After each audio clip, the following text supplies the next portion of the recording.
Hindi ko po naasikaso ito laman loob ng kambing. Yung nga pong kinatay ko noong nakaraang araw. Kaya itinabi ko muna.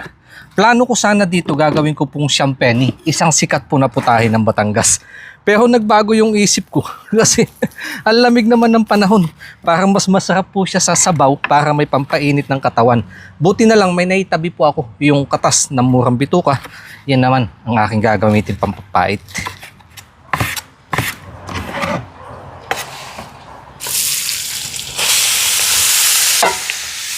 Ay, meron ako hindi nagayat. Betchin. Isasangkutsa ko lang muna dito sa patis. Singaw pa lang po, ang bango na. Pag nagluluto ho kami ng pinapaitan, nilalagyan namin ng kaunting pampaasim para meron naman panlaban sa pait.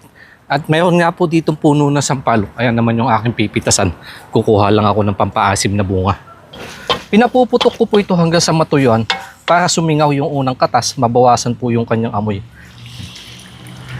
Andyan na din po yung kanyang pait kasama na sa paggisa. Bata pa naman po yan nakatay ko kaya hindi pa kailangan pakuluan ng matagal. Kaunting suka. Ito na po yung magpapasarap palutang na taba.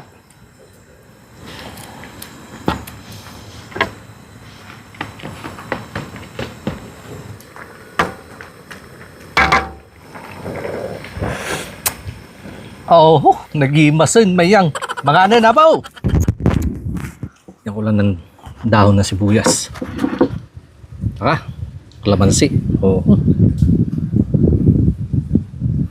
Pampainit. Kaunti lang po yung nilabas ko mga kanay. Sakto lang. Dahil pag nakita ho ito ng aking mag-iina mamaya ay sigurado magpapang-agaw din ho yung mga yon. Lord, maraming salamat po sa blessing na pinagkaloob mo ngayong araw. Nilalapit ko po ito in Jesus' name. Amen.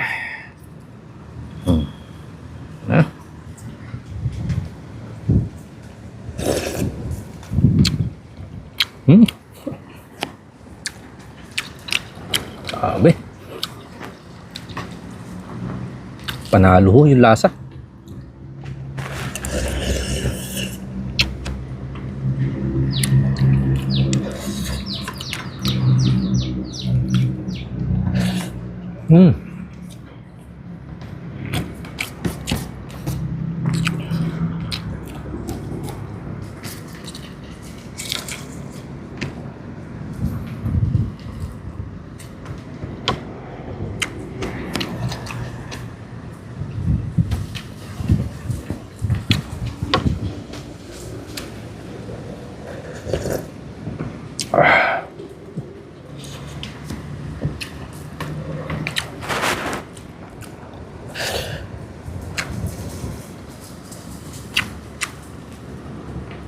Uy, masarap pong balik-balikan ng sabaw. Lalo na ganyan kung may tutong.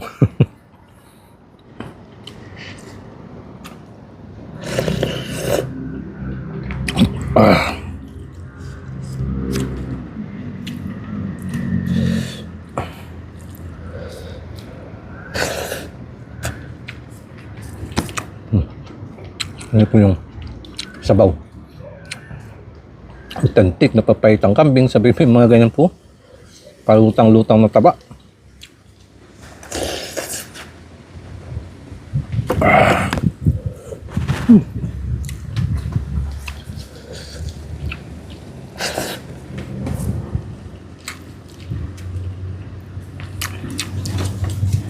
Sarap.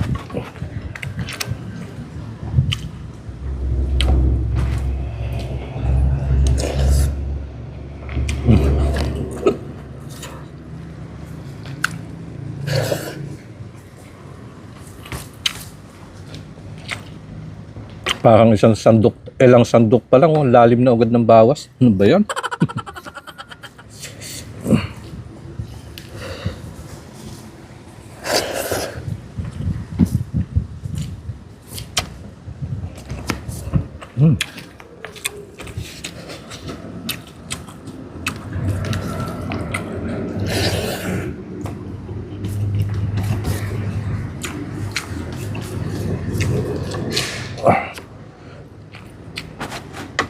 Kapag ganito naman ho, ang naghihintay na pampainit ng katawan, ay talagang babangon ka sa sarap.